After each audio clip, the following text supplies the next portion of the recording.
நம் ஆண்டவர் இயேசு கிறிஸ்துவின் நாமத்தினால் மகிழ்ச்சியும் சமாதானமும் நம் அனைவரோடும் இருப்பதாக.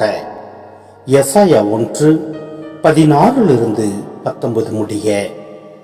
உங்களை கழுவி தூய்மைப்படுத்துங்கள், உங்கள் தீச்செயலை என் திருமுன்னிருந்து அகற்றுங்கள், தீமை செய்தலை விற்றொழியுங்கள், நன்மை செய்ய கற்றுக்கொள்ளுங்கள், நீதியை நாடி தேடுங்கள், ஒடுக்கப்பட்டோருக்கு உதவி செய்யுங்கள், திக்கற்றோருக்கு நீதி வழங்குங்கள், கைம்பெண்ணுக்காக வழக்காடுங்கள்.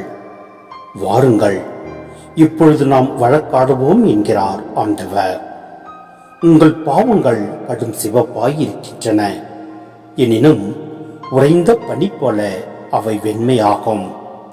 இரத்த நிறமாய் அவை சிவந்திருக்கின்றன, எனினும் பஞ்சை போல் அவை வெண்மையாகும்.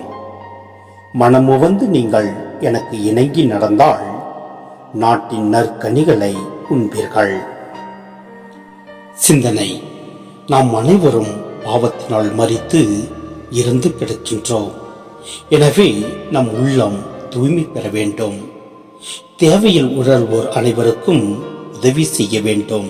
நாம் நன்மை செய்து நீதி நாடி ஒடுக்கப்பட்டோர் உதவி செய்கின்ற போது நம் ஆண்டவர் நம்மில் வருவார், நம் தேவைகளை சந்தித்திடுவார்.